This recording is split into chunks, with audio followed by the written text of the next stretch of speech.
הדבר האחרון שאני רוצה שנדבר עליו זה סגירה במקום. הרבה נופלים בזה שהם מקבלים כן לקוח שרוצה לסגור, אבל הם שולחים אותו לוואטסאפ, אני אשלח לך הסכם, אני אשלח לך הצעה, וזה עסקאות שאנשים יכלו לסגור במקום, ואתם בחרתם לשלוח אותם לוואטסאפ, ובגלל זה או שהם סגרו עם המתחרים, או שבסוף הם החליטו שהם לא סוגרים מסיבות כאלה ואחרות. כשהבן אדם אומר כן, לסגור במקום את העסקה ולהתקדם איתה.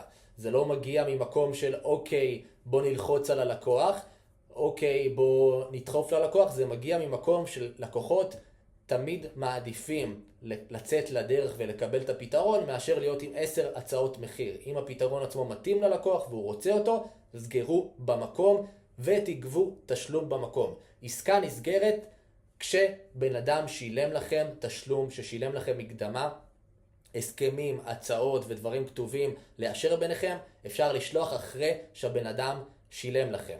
זה לגבי הנושא הזה, אין מה לשלוח הצעות מחיר ואין מה לשבור את הראש על לקוחות שמנסים לפנף אתכם. כשבן אדם אומר לכם בשיחה עצמה, שלח לי את הדברים בוואטסאפ, ברוב המקרים הוא לא הולך לעשות עם זה שום דבר, לכן תשאלו אותו, מה היית רוצה שאני אשלח לך בוואטסאפ?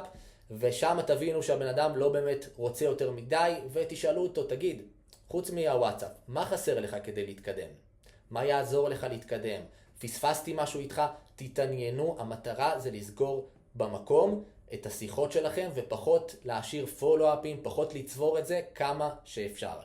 אז שיהיה לכם המון המון בהצלחה חברים, כל שאלה שיש לכם, אתם מוזמנים לכתוב לנו, ונשמח לעזור בכל דבר, תנו בראש.